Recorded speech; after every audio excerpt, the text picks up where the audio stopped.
Hey everyone, welcome back to Mr. Daily English. I'm Emma. And I'm Tim. How's everyone doing today? So, Tim, I have a question for you. What did you have for breakfast this morning? Oh, that's easy. I had some scrambled eggs with toast and a cup of coffee. Why do you ask? Well, because today's topic is all about food, and not just any food conversation. We're going to learn how to talk about your favorite foods in English naturally. That's right. And you know what? Food is one of the easiest topics to practice English with because everyone loves talking about food, right? Exactly. Whether you're traveling, making new friends, or just chatting with colleagues, food conversations come up all the time. So today, we're going to give you real, natural phrases and expressions that native speakers use every day. And here's the best part. We're not just going to teach you vocabulary. We're going to show you how to use it in real situations. So grab a snack, get comfortable, and let's dive in. And hey, if you're new here, don't forget to subscribe to Mr. Daily English and hit that notification bell so you never miss our lessons. All right, Emma. I'm getting hungry already. Let's start. Okay, so let's start with the basics. Tim, when you want to know what someone likes to eat, what do you usually ask? Well, the most common question is simply, what's your favorite food? Perfect. That's the most straightforward way. But there are other ways too, right? Absolutely. You could also say, what kind of food do you like? What do you usually like to eat?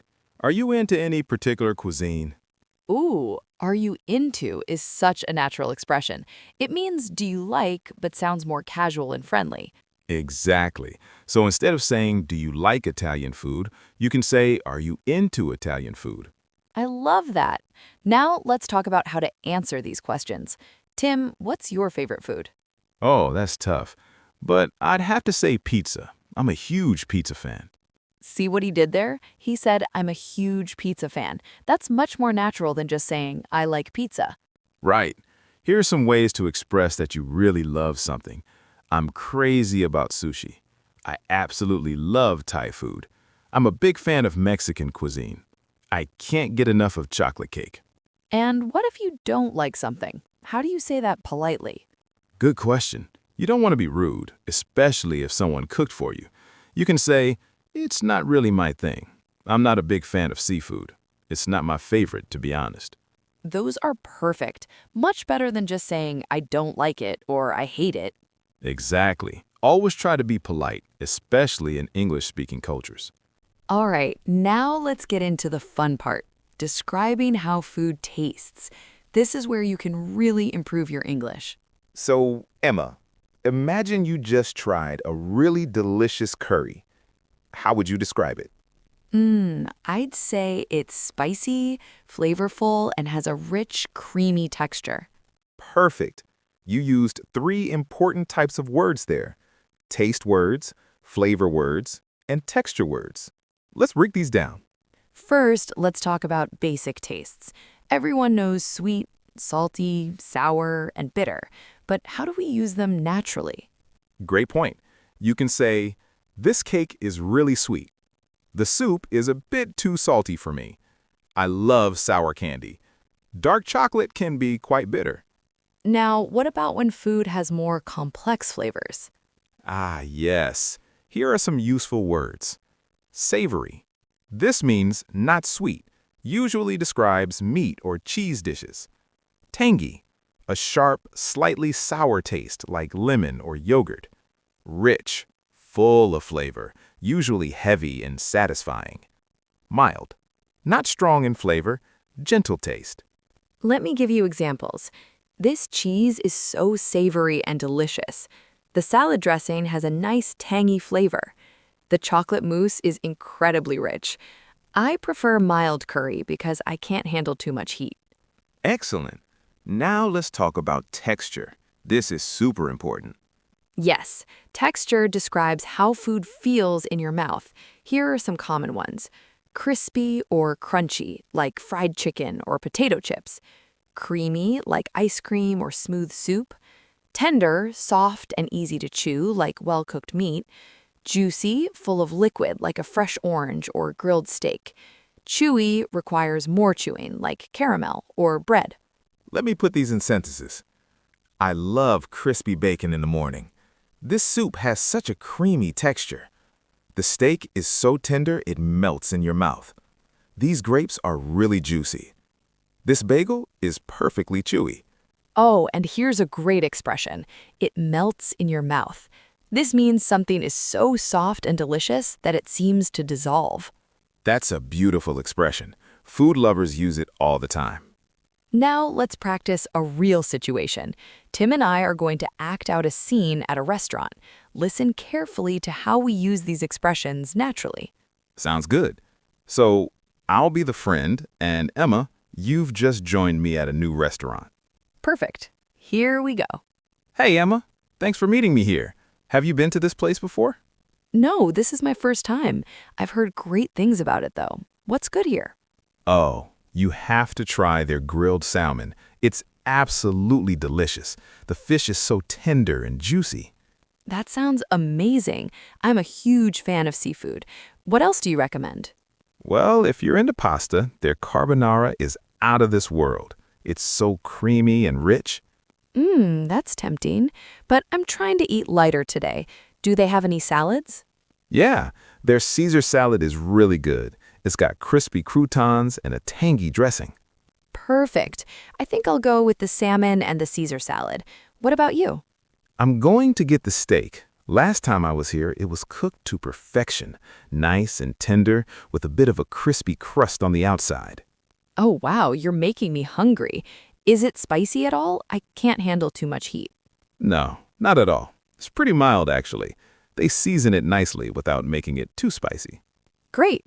Oh, and we should definitely save room for dessert. Are you into sweets? Are you kidding? I'm crazy about their chocolate lava cake. It's warm, gooey, and not too sweet. That settles it. We're definitely getting that. Okay, let's pause there. Did you notice how naturally we used all those expressions? Exactly. We said things like, I'm a huge fan of, out of this world, I can't handle, and are you into? These are the kinds of phrases that make you sound more fluent and natural. Let's review some key ones from that conversation. Yeah, so out of this world means extremely good. Cooked to perfection means cooked exactly right. Save room for dessert means don't eat too much so you can have dessert. That settles it means that helps me make my decision. These idioms and expressions are gold. Use them and you'll sound much more like a native speaker. Now let's move on to talking about cooking. Tim, do you like to cook? I do. I'm not a professional chef or anything, but I enjoy making meals at home. How about you? Same here. I love experimenting with new recipes, and this is actually a great topic for English practice because cooking vocabulary is so useful. Absolutely. So let's say someone asks you, do you cook? How would you answer? Well, you could say, yes, I enjoy cooking. I make dinner most nights. I'm not much of a cook, but I can make basic meals. I love cooking. It's one of my hobbies. Not really. I usually eat out or order takeout. Perfect. Now, if you do cook, people might ask, what do you like to make? Great question. Here's how you can answer. I'm really good at making pasta dishes. I specialize in Asian cuisine. I love baking cakes and cookies. I usually make simple, healthy meals. Nice. And here's a common follow-up question. Where did you learn to cook? Oh, that's a good one. You might say, my mom taught me when I was young. I learned from watching cooking videos online. I taught myself by trial and error. I took a cooking class a few years ago. Trial and error is such a useful expression. It means you learned by making mistakes and trying again. Exactly. Now let's talk about describing how you cook something. For example, if someone asks you how to make your favorite dish, what do you say? Well, you'd use cooking verbs. Let me give you a list of the most common ones. Chop or cut ingredients into pieces, boil, cook in hot water, fry, cook in oil in a pan, bake, cook in the oven, grill, cook over fire or high heat, steam, cook with steam, mix or stir, combine ingredients together, season, add salt, pepper, and spices. Let me give you an example of how to explain a simple recipe. So first, you chop the onions and garlic, then you heat some oil in a pan and fry them until they're golden brown. After that, you add the tomatoes and season with salt and pepper. Let it simmer for about 10 minutes and you're done. That was perfect.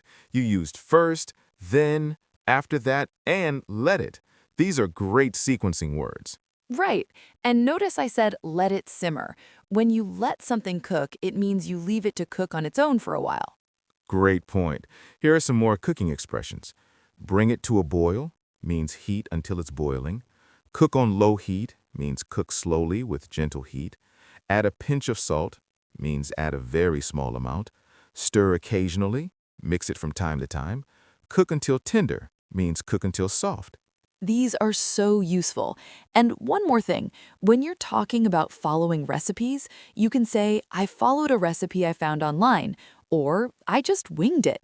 This means you cooked without a recipe, or I tweaked the recipe a bit. Winged it is such a fun expression. You can use it in many situations, not just cooking. All right, let's talk about something really important in today's world, dietary preferences and restrictions. Yes, this is crucial because more and more people have specific diets, whether for health, ethical, or religious reasons. So first, let's learn how to ask someone about their food preferences politely. You can say, do you have any dietary restrictions? Are there any foods you can't eat? Is there anything you don't eat? Perfect. And here's how you might answer. I'm vegetarian, so I don't eat meat. I'm vegan, so I avoid all animal products. I'm allergic to peanuts. I don't eat pork for religious reasons. I'm lactose intolerant, so I can't have dairy. Let's break down some common diets. Vegetarian doesn't eat meat but may eat dairy and eggs. Vegan doesn't eat any animal products at all. Pescatarian eats fish but not other meat. Gluten-free avoids wheat and other grains with gluten. And here are some ways to describe your eating habits. I'm trying to eat healthier these days. I'm watching what I eat, being careful about food choices. I'm on a diet, trying to lose weight. I'm cutting back on sugar. I'm eating more vegetables and less meat. Great. And if you're at a restaurant and need to ask about ingredients, you can say, does this dish contain nuts? Is this made with dairy? Can I get this without cheese? Is there a gluten-free option? And restaurants are usually very helpful. They might say, yes, we can make that vegan for you. We have gluten-free bread available. I can ask the chef to leave out the onions. Now let's talk about how to give your opinion about food you've tried. This comes up all the time. Right. Someone might ask you, how's your meal? Or how do you like it? If it's really good, you can say, it's delicious. This is amazing. I'm loving this. It's to die for. This means it's incredibly good. This is the best food I've ever had. And if it's just okay, you might say, it's pretty good. It's not bad. It's decent. It's all right, but I've had better. What if it's not good? Remember to be polite. It's a bit too salty for my taste. It's not quite what I expected. I've had better, to be honest. It's okay, but it's not my favorite. And here's a useful phrase. It's not my cup of tea. This is a polite way to say you don't like something. Oh, I love that expression. Even though it mentions tea, you can use it for anything you don't like. Exactly. For example, sushi isn't really my cup of tea, or spicy food isn't my cup of tea. Now, let's talk about comparing foods. You might say, I preferred Chinese food to Japanese food. This restaurant is better than the one downtown. Pizza is just as good as burgers, in my opinion. Nothing beats homemade cooking. This means homemade is the best. And if you want to recommend something strongly, you can say, you have to try this. You're missing out if you don't try it. Trust me, you'll love it. It's a must try. Let's talk about something really interesting, how food connects to culture. This is such an important topic. When you travel or meet people from different countries, food is a great conversation starter. Absolutely. You might ask someone, what's a typical dish from your country? What do people usually eat for breakfast there? Are there any special foods for holidays? And you could share about your own culture. In my country, we usually eat rice with every meal. A typical breakfast in my culture includes bread, cheese, and tea. During festivals, we make special sweet dishes. You can also talk about trying new cuisines.